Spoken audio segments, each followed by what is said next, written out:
Hola, ¿qué tal? ¿Cómo están todos ustedes? Me da gusto saludarles. Voy con la segunda parte, lectura en voz alta, del documento de síntesis del sínodo de la sinodalidad. Les pongo en pantalla para que puedan seguir la lectura y me borro de aquí. A ver, permítanme que lo disfruten. Parte 2. Todos discípulos, todos misioneros. 8. La iglesia es misión. Convergencias. Mejor que decir que la iglesia tiene una misión, afirmamos que la iglesia es misión. Como el Padre me ha enviado, así os envío yo. La iglesia recibe de Cristo, el enviado del Padre, la propia misión. Sostenida y guiada por el Espíritu Santo, ella anuncia y da testimonio del Evangelio a cuantos no lo conocen o no lo acogen, con la opción preferencial por los pobres, enraizada en la misión de Jesús. De este modo contribuye a la Iglesia del Reino de Dios, del que constituye el germen e inicio. Los sacramentos de la iniciación cristiana confieren a todos los discípulos de Jesús la responsabilidad de la misión de la Iglesia. Laicos y laicas, consagradas y consagrados y ministros ordenados tienen igual dignidad. Han recibido carismas y vocaciones diversos y ejercen roles y funciones diferentes, todos llamados y nutridos por el Espíritu Santo para formar un solo cuerpo de Cristo. Todos discípulos, todos misioneros en la vitalidad fraterna de las comunidades locales que experimentan la dulce y confortante alegría de evangelizar. El ejercicio de la corresponsabilidad es esencial para la sinodalidad y es necesario a todos los niveles de la Iglesia. Cada cristiano es una misión en este mundo. La familia es columna maestra de toda comunidad cristiana. Los padres, los abuelos y todos los que viven y comparten su fe en familia son los primeros misioneros. La familia, en cuanto comunidad de vida y de amor, es un lugar privilegiado de educación en la fe y en la práctica cristiana, y necesita un especial acompañamiento al interior de la comunidad. El apoyo es necesario sobre todo para los padres que deben conciliar el trabajo, también al interno de la comunidad eclesial y en el servicio de la misión con las exigencias de la vida familiar. La misión es gracia que compromete a toda la Iglesia. Los fieles laicos contribuyen de manera vital a realizarla en todos los ambientes, en las situaciones más ordinarias de cada día. Ellos son sobre todo los que hacen presente a la Iglesia y anuncian el Evangelio en las culturas del ambiente digital, que tiene un impacto tan fuerte en el mundo, en las culturas juveniles, en el mundo del trabajo, de la economía, de la política, de las artes y de la cultura, en la investigación científica, en la educación y en la formación, en el cuidado de la casa común y de modo particular, en la participación en la vida pública. Ahí deben estar presentes porque están llamados a dar testimonio de Cristo en la vida de cada día y a compartir explícitamente la fe con los otros. En particular, los jóvenes, con sus dones y sus fragilidades, al tiempo que crecen en la amistad con Jesús, se hacen apóstoles del Evangelio entre sus coetanos. Los fieles laicos están siempre muy presentes y activos en el servicio al interior de las comunidades cristianas. Muchos de ellos componen y animan comunidades pastorales, sirven como educadores en la fe, teólogos y formadores, animadores espirituales y catequistas, y participan en diferentes organismos parroquiales y diocesanos. En muchas regiones, la vida de las comunidades cristianas y la misión de la Iglesia recaen sobre la figura de los catequistas. Además, los laicos prestan el servicio de safeguarding y de la administración. Su aportación es indispensable para la misión de la Iglesia. Hay que cuidar, por tanto, que adquieran las competencias necesarias. Los variados carismas de los laicos son dones del Espíritu Santo a la Iglesia que deben promoverse, reconocerse y valorarse totalmente. En algunas situaciones puede suceder que laicos, los llamados a suplir la falta de sacerdotes, con el riesgo de que el carácter propiamente laical de su apostolado disminuya. En otros contextos puede suceder que sean los presbíteros los que hagan todo y los carismas y ministerios de los laicos sean ignorados o infrautilizados. Está también el peligro expresado por muchos en la Asamblea de clericalizar a los laicos, creando una especie de élite que perpetúa las desigualdades y las divisiones en el pueblo de Dios. La práctica de la misión ad gentes supone un enriquecimiento recíproco de iglesias, porque no abarca solo a los misioneros, sino a la entera comunidad, que se ve estimulada a la oración, al compartir los bienes y al testimonio. También las iglesias pobres de clero no deben renunciar a este compromiso, al tiempo que aquellas en las que florecen las vocaciones al ministerio ordenado pueden abrirse a la cooperación pastoral desde una lógica genuinamente evangélica. Todos los misioneros, laicos, laicas, consagradas, consagrados, diáconos, presbíteros, en particular los miembros de institutos misioneros y los misioneros fidei donum, por la vocación que les es propia, son un recurso importante para crear lazos de conocimiento e intercambios de dones. La misión de la Iglesia continuamente se renueva y se alimenta en la celebración de la Eucaristía, en particular cuando se pone en primer plano su carácter comunitario y misionero. Cuestiones que afrontar. Es necesario continuar profundizando la comprensión teológica de las relaciones entre carismas y ministerios en perspectiva misionera. El Vaticano II y el magisterio sucesivo presentan la misión específica de los laicos en términos de santificación de las realidades temporales o seculares. Sin embargo, en lo concreto de la práctica pastoral a nivel parroquial, diocesano y recientemente también universal, es cada vez más frecuente confiar a los laicos en cargos y ministerios en interior de la Iglesia. La reflexión teológica y las disposiciones canónicas deben conciliarse con estos importantes desarrollos y empeñarse en evitar dualismos que podrían comprometer la percepción de la unidad de la misión de la Iglesia.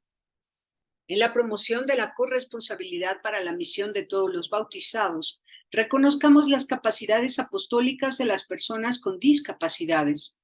Queremos valorar la aportación a la evangelización que proviene de la inmensa humanidad que poseen.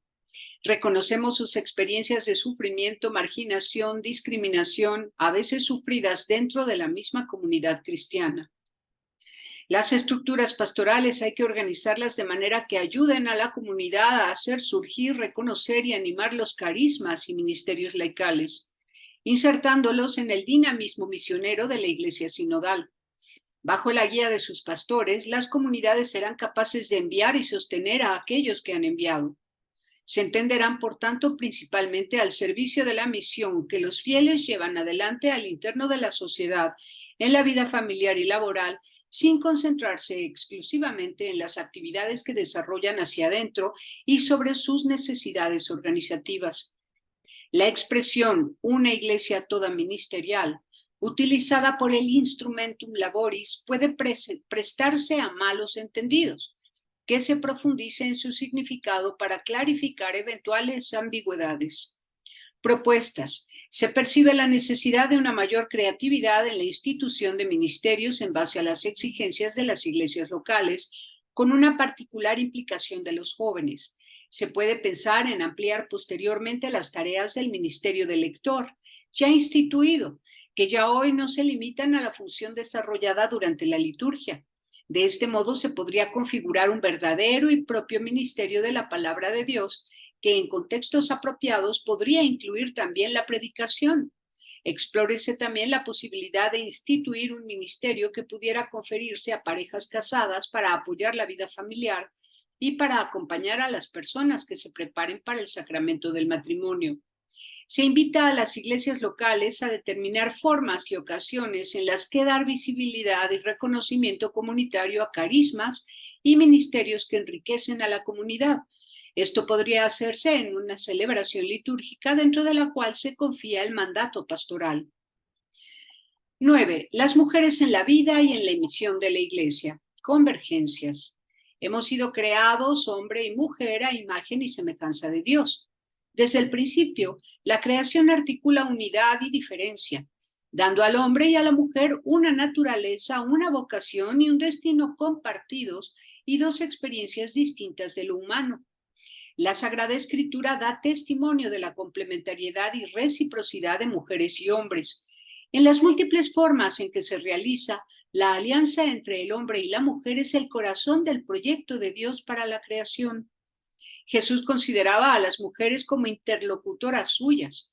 Hablaba con ellas del reino de Dios y las acogía entre los discípulos, como por ejemplo María de Betania. Estas mujeres experimentaron su poder de sanación, de liberación y de reconocimiento, y caminaron con él en el camino de la Galilea a Jerusalén. Confió a una mujer, María Magdalena, la tarea de anunciar la resurrección en la mañana de Pascua. En Cristo, mujeres y hombres están revestidos de la misma dignidad bautismal y reciben en igual medida la variedad de dones del Espíritu Santo. Hombres y mujeres están llamados a una comunión caracterizada por una corresponsabilidad no competitiva, para encarnarla en todo nivel de la vida de la Iglesia. Como nos ha dicho el Papa Francisco, juntos somos pueblo convocado y llamado con la fuerza de las bienaventuranzas. Durante la asamblea hemos experimentado la belleza de la reciprocidad entre mujeres y hombres.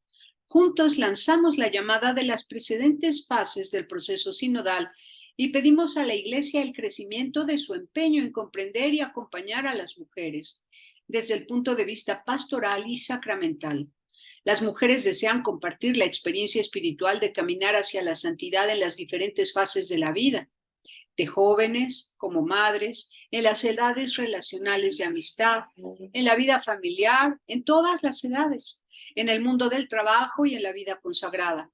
Reclaman justicia en sociedad, aun cuando profundamente signada por la violencia sexual y las desigualdades económicas, y por tendencia a tratarlas como objetos.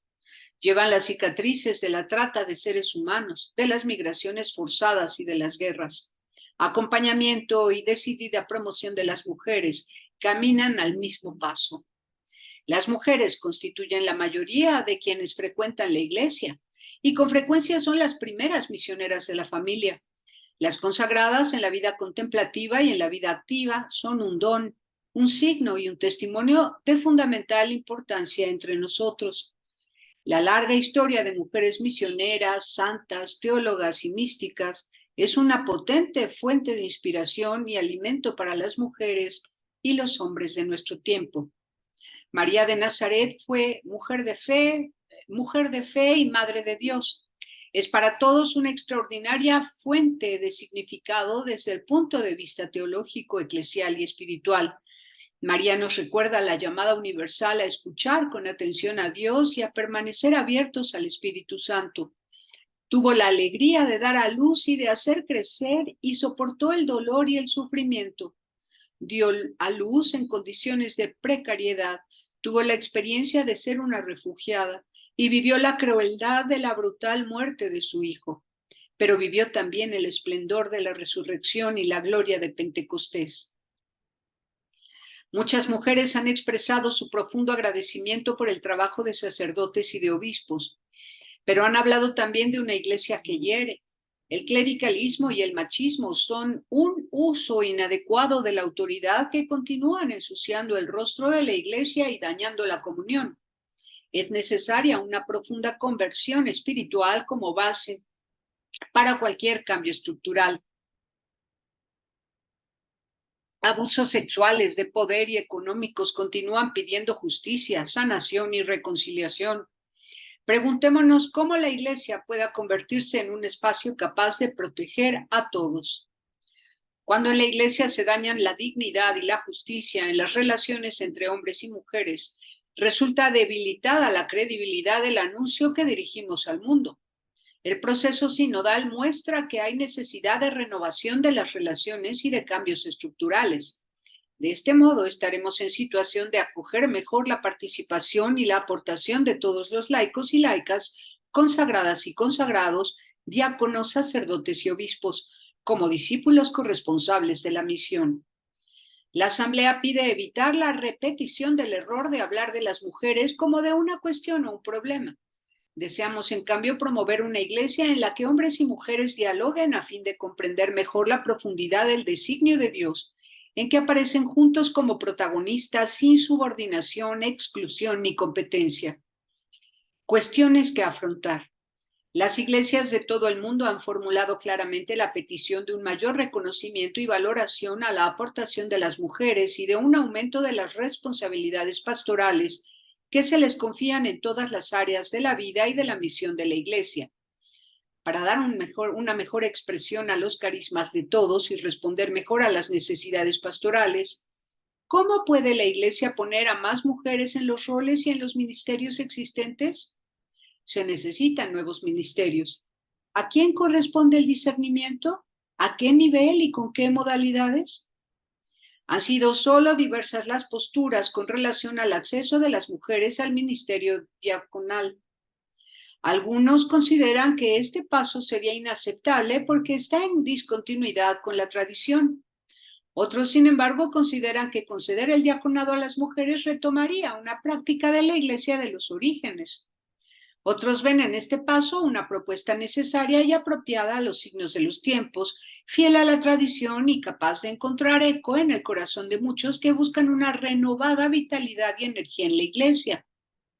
Otros expresan su temor de que esta petición sería expresión de una peligrosa confusión antropológica, acogiendo la cual la Iglesia se alinearía con el espíritu del tiempo. El debate al respecto está en conexión con la más amplia reflexión sobre la teología del diaconado. Propuestas. Las iglesias locales están motivadas en particular a ensanchar su servicio de escucha, acompañamiento y cuidado a las mujeres, que en los diversos contextos resultan más marginadas. Es urgente garantizar que las mujeres puedan participar en los procesos de decisión y asumir roles de responsabilidad en la pastoral y en el ministerio. El Santo Padre ha aumentado considerablemente el número de mujeres en posiciones de responsabilidad en la curia romana. Lo mismo debería ocurrir en otros niveles de la vida de la Iglesia. Habría que adaptar en consecuencia el derecho canónico. Que siga adelante la investigación teológica y pastoral sobre el acceso de las mujeres al diaconado, ayudándose de los resultados de las comisiones instituidas a este propósito por el Santo Padre y de las investigaciones teológicas, históricas y exegéticas efectuadas. Si es posible, los resultados deberían presentarse en la próxima sesión de la Asamblea. Que se afronten y resuelvan los casos de discriminación laboral y de inicua remuneración al interno de la Iglesia, en particular en lo concerniente a las consagradas, que con mucha frecuencia son consideradas como mano de obra barata. Es necesario ampliar el acceso de las mujeres a los programas de formación y a los estudios teológicos. Que las mujeres accedan a los programas de enseñanza y formación de los seminarios, para favorecer una mejor formación para el ministerio ordenado. Que los textos litúrgicos y los documentos de la Iglesia estén más atentos al uso de un lenguaje que tenga en cuenta por igual a los hombres y a las mujeres, así como la incorporación de una gama de palabras, imágenes y recapitulaciones que toquen con más vitalidad la experiencia femenina. Proponemos igualmente que mujeres adecuadamente preparadas puedan ser jueces en todos los procesos canónicos. 10. La vida consagrada y los movimientos laicales, un signo carismático. Convergencias. En el curso de los siglos, la Iglesia siempre ha experimentado el don de los carismas, gracias a ellos que el Espíritu Santo la hace rejuvenecer y la renueva, desde los más extraordinarios a los más sencillos y ampliamente difundidos. Con alegría y gratitud, el santo pueblo de Dios reconoce en ellos la ayuda providencial con la que Dios mismo los sostiene, orienta e ilumina su misión. La dimensión carismática de la Iglesia tiene una manifestación particular en la vida consagrada, con la riqueza y variedad de sus formas. Su testimonio ha contribuido en todo tiempo a renovar la vida de la comunidad eclesial, revelándose como un antídoto respecto a la frecuente tentación de la mundanidad. Las diferentes familias religiosas muestran la belleza del seguimiento del Señor sobre el monte de la oración y sobre los caminos del mundo, en las formas de vida comunitaria, en la soledad del desierto y en la frontera de los desafíos culturales. La vida consagrada más de una vez ha sido la primera en intuir los cambios de la historia y de acoger las llamadas del Espíritu. También hoy la Iglesia necesita su profecía.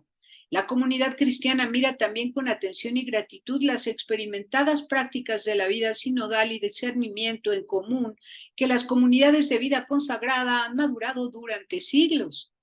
También de estas podemos aprender la sabiduría de caminar juntos.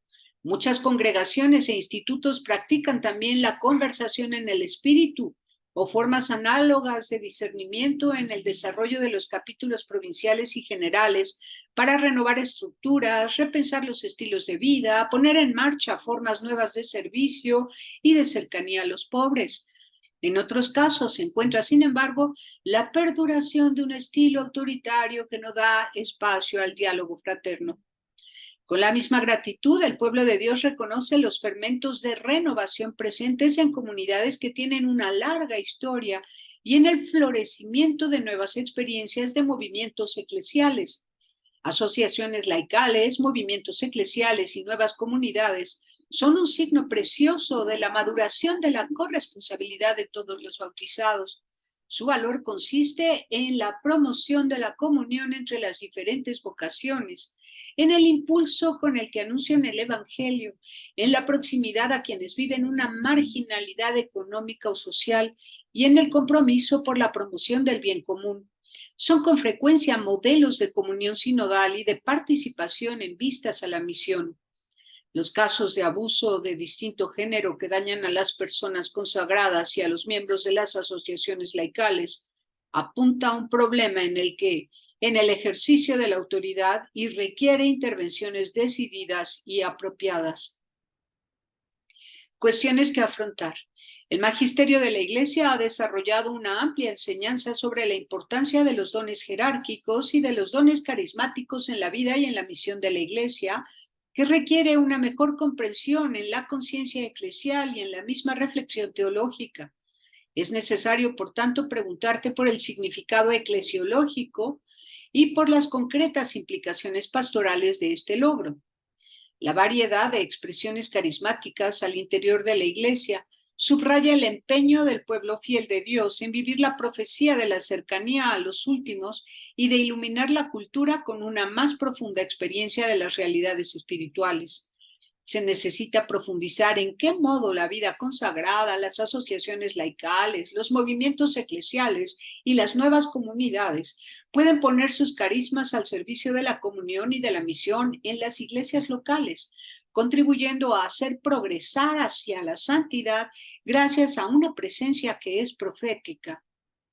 Propuestas.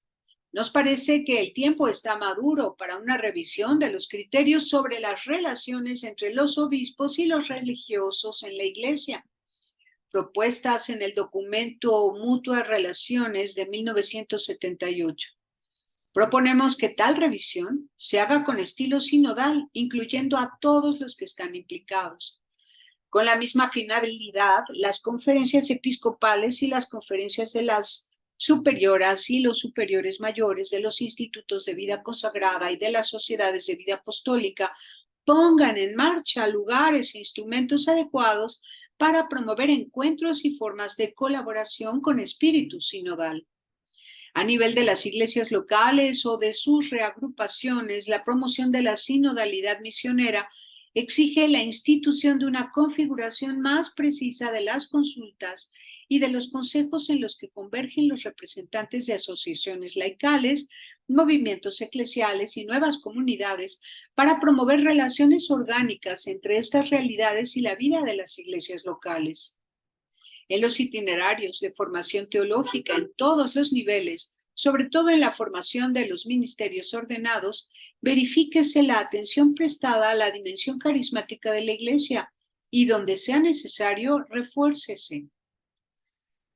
Diáconos y presbíteros en una iglesia sinodal. Es el número 11. Convergencias.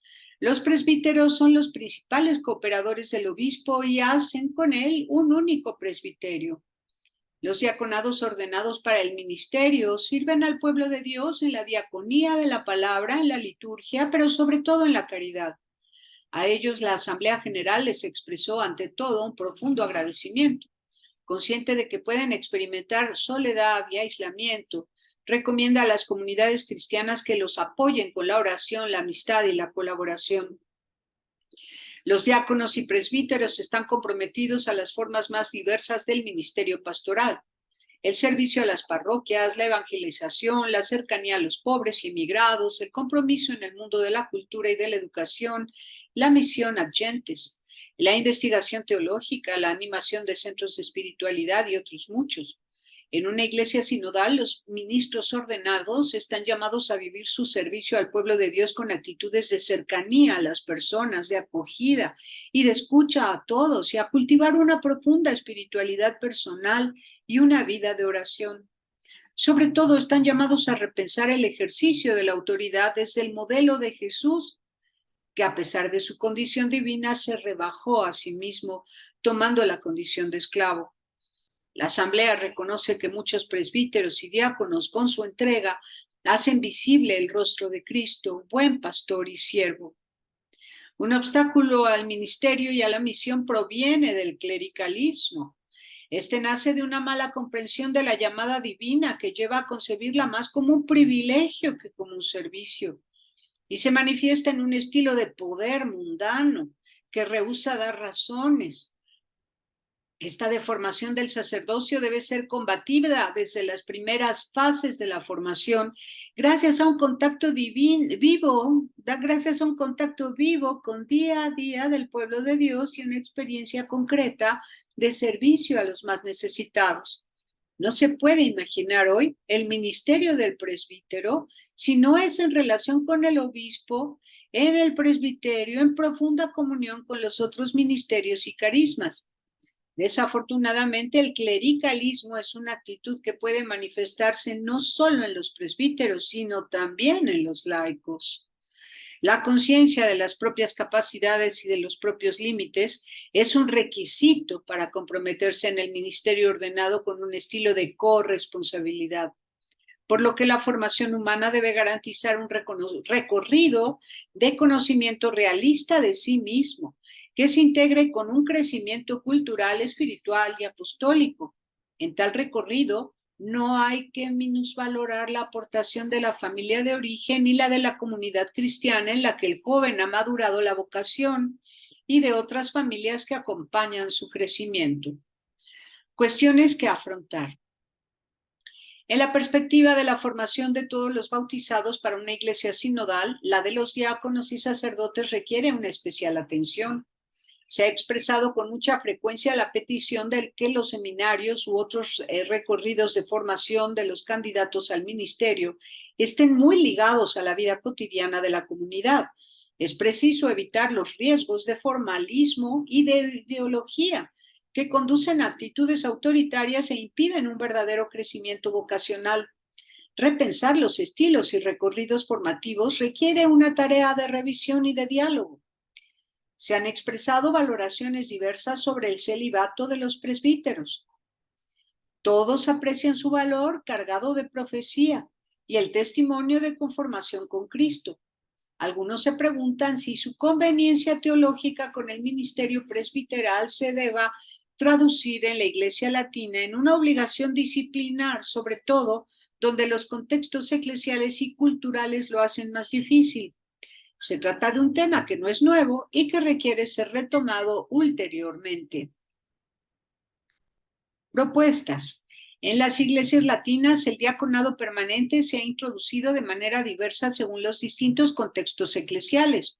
De hecho, algunas iglesias locales no lo han introducido. En otras se teme que los diáconos sean percibidos como una especie de remedio a la escasez de sacerdotes. A veces su ministerialidad se expresa en la liturgia más bien que en el servicio a los pobres de la comunidad. Se recomienda, por tanto, evaluar la experiencia del ministerio diaconal después del Vaticano II. Desde el aspecto teológico, surge la exigencia de comprender el diaconado ante todo en sí mismo y no solo como una etapa de acceso al presbiterado. El mismo uso lingüístico de llamar permanente a la forma primaria del diaconado para distinguirla de la transitoria es la luz indicadora de un cambio de perspectiva que no se ha realizado aún de manera adecuada. Las incertidumbres que rodean a la teología del ministerio diaconal son debidas también al hecho de que en la Iglesia Latina se retomó como grado propio y permanente de la jerarquía solo a partir del Concilio Vaticano II. Una reflexión más profunda a este respecto permitirá también iluminar la cuestión del acceso de las mujeres al diaconado. Se requiere una profunda revisión de la formación al ministerio ordenado a la luz de la perspectiva de la Iglesia sinodal misionera. Esto implica la revisión de la ratio fundamentalis en la que está determinado su perfil. Así también recomendamos cuidar la formación permanente de los presbíteros y diáconos en el sentido sinodal. La dimensión de la transparencia y la cultura de rendir cuentas presentan un elemento de crucial importancia en la construcción de una iglesia sinodal. Pedimos a las iglesias locales que establezcan procesos y estructuras que permitan una regular verificación de las modalidades del ejercicio del ministerio de sacerdotes y diáconos que tienen roles de responsabilidad. Instituciones ya existentes como los organismos de participación o las visitas pastorales pueden constituir el punto de partida para este trabajo, cuidando la implicación de la comunidad. En todo caso, tales formas deberán ser adaptadas a los contextos locales y a las diferentes culturas, para que no se conviertan en un obstáculo o en una carga burocrática. Por esto, el ámbito regional o continental podría ser el más oportuno para su discernimiento. Considérese, evaluando caso por caso y teniendo en cuenta los contextos, la oportunidad de incorporar a un servicio pastoral que dé valor a su formación y a su experiencia a presbíteros que dejaron el ministerio. 12. El obispo en la comunión eclesial. Convergencias. En la perspectiva del Concilio Vaticano II, los obispos, como sucesores de los apóstoles, están al servicio de la comunión que se realiza en la iglesia local, entre las iglesias y con toda la iglesia. Se puede comprender adecuadamente la figura del obispo en el tejido de las relaciones con la porción del pueblo de Dios a él confiada, con el presbiterio y los diáconos, con las personas consagradas, con los otros obispos y con el obispo de Roma, en una perspectiva orientada siempre a la misión. En su iglesia, el obispo es el primer responsable del anuncio del evangelio y de la liturgia. Guía a la comunidad cristiana y promueve el cuidado de los pobres. Como principio visible de unidad, tiene particularmente la tarea de coordinar los diversos carismas y ministerios suscitados por el Espíritu para el anuncio del evangelio y el bien común de la comunidad. Este ministerio es realizado en manera sinodal, cuando el gobierno se ejercita desde la corresponsabilidad, la predicación desde la escucha del pueblo fiel de Dios, la santificación y la celebración litúrgica desde la humildad y desde la conversión. El obispo tiene un papel insustituible en poner en marcha y animar el proceso sinodal en la iglesia local, promoviendo la circularidad entre todos, algunos y uno. El misterio episcopal, el uno, valora la participación de todos los fieles gracias a la aportación de algunos más directamente involucrados en procesos de discernimiento y de decisión, organismos de participación y de gobierno. La convicción con la que el obispo asuma la perspectiva sinodal y el estilo con el que se ejercite la autoridad influyen de manera determinante en la participación de sacerdotes y diáconos, de laicos y laicas, consagrados y consagradas. El obispo está llamado a ser para todos un ejemplo de sinodalidad. En los contextos en los que se percibe a la iglesia como familia de Dios, el obispo es considerado como el padre de todos. Pero en las sociedades secularizadas se experimenta una crisis de su autoridad.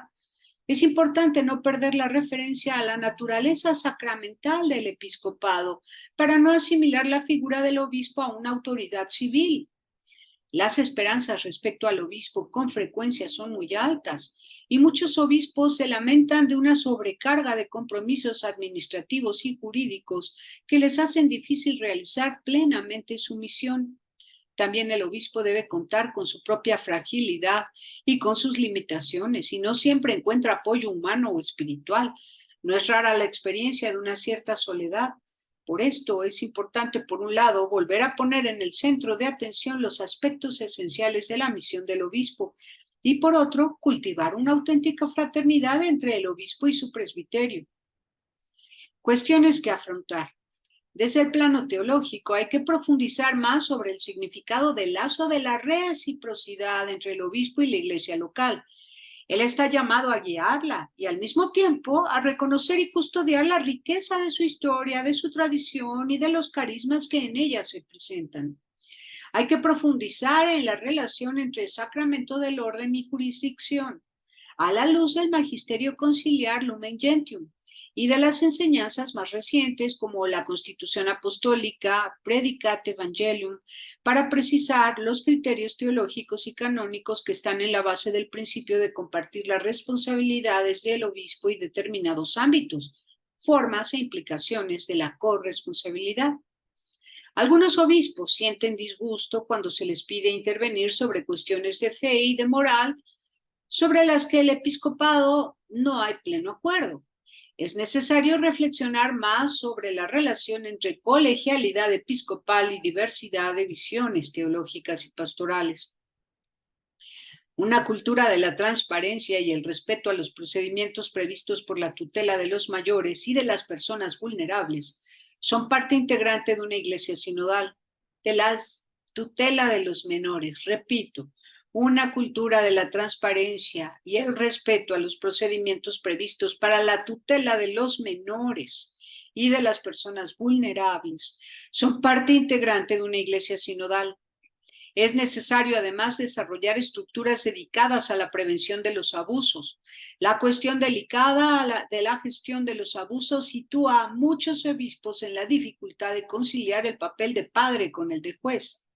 Se pide evaluar la oportunidad de confiar la tarea judicial a otra instancia que habría que precisar canónicamente.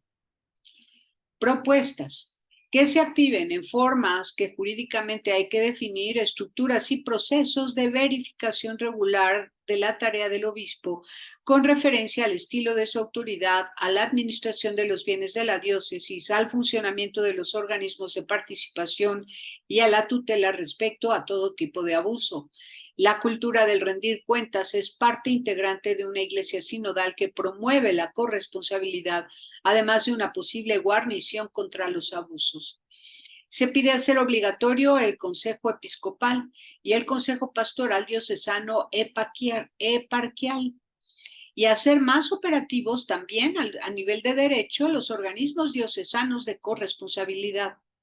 La Asamblea pide poner en marcha una revisión de los criterios de selección de los candidatos al episcopado, equilibrando la autoridad del nuncio apostólico con la participación de la conferencia episcopal. Se pide también la ampliación de la consulta al pueblo de Dios, escuchando un mayor número de laicos y laicas, consagradas y consagrados, teniendo cuidado en evitar presiones inoportunas. Muchos obispos manifiestan la exigencia de repensar el funcionamiento y reforzar la estructura de las metrópolis, provincias eclesiásticas y de las regiones para que sean expresión concreta de la colegialidad en un territorio y ámbitos en los que los obispos puedan experimentar la fraternidad, el apoyo mutuo, la transparencia y una más amplia consulta.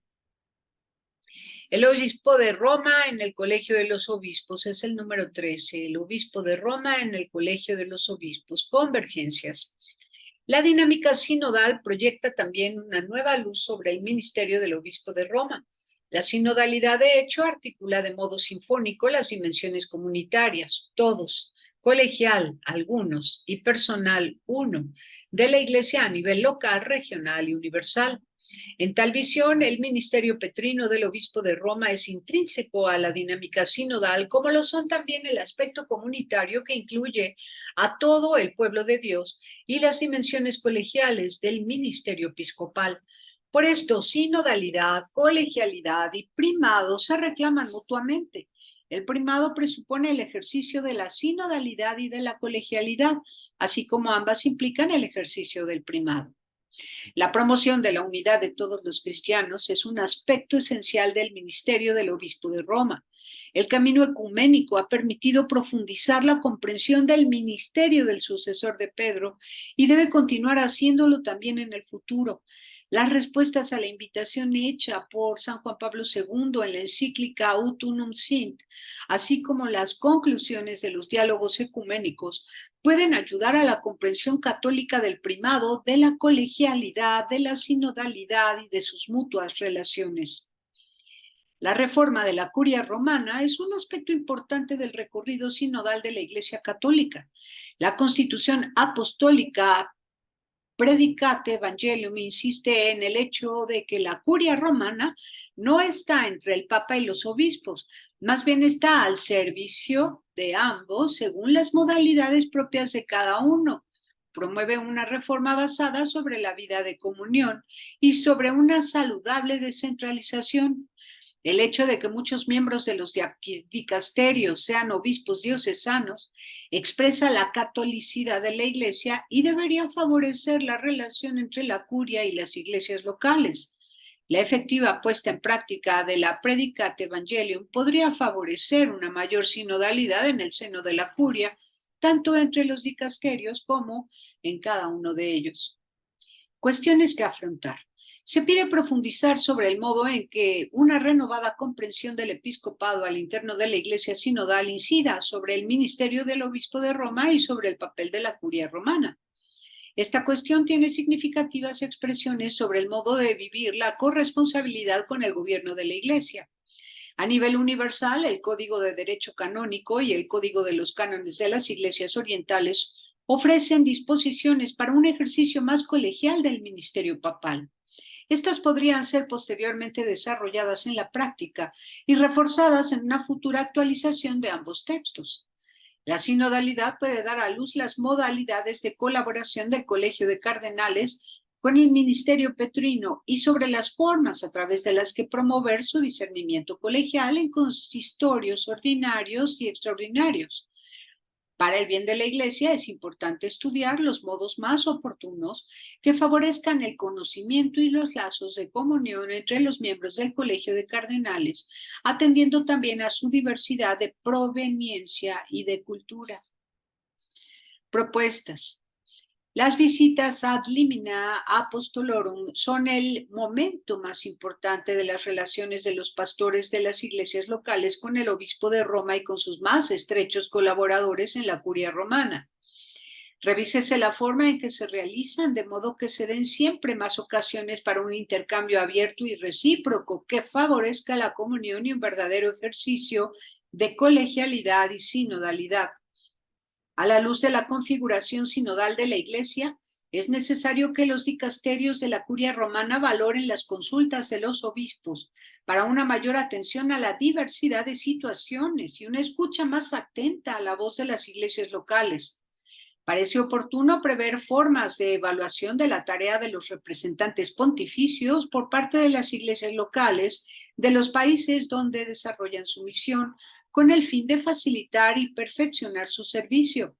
Se propone valorar y reforzar el Consejo de Cardenales como consejo sinodal al servicio del ministerio petrino. A la luz de las enseñanzas del Concilio Vaticano II, hay que examinar atentamente si es oportuno ordenar obispos a los prelados de la curia romana. En el siguiente video vamos a ver la parte 3, tejer lazos, construir comunidad. Ya vamos terminando, qué bonito. Pues yo hasta aquí no encuentro ninguna cosa así que pueda hacer ruido, ¿no?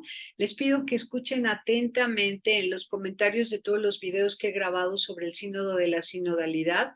Me he encontrado unos positivos, unos muy amables, con dudas, inquietudes. He tratado de responder según todo lo que he entendido y aprendido del sínodo. Pero ha habido otros que he tenido que suprimir porque han sido insultantes, agresivos, ofensivos, ¿no?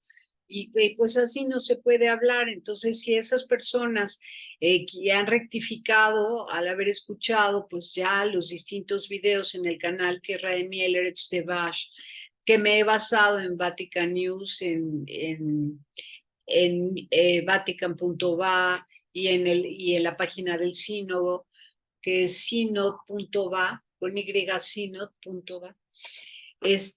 Bueno, pues si ya les va quedando un poquito más claro y quieren intentar un nuevo mensaje en mi canal, pero que sea con palabras adecuadas, que sea con búsqueda de la verdad, con amor cristiano, pues entonces sí, pero si es con insultos, pues esto hasta ofende a quienes leen estos mensajes, por eso los he tenido que eliminar, porque pues no, hacemos oídos sordos a personas que insultan, así que La conversación en el espíritu debe ser hermosa, basada en el deseo de la verdad, de cumplir la voluntad de Dios. A mí me encanta el sínodo de la sinodalidad y sus propuestas. En el siguiente video va la tercera parte. Pásela bien haciendo el bien.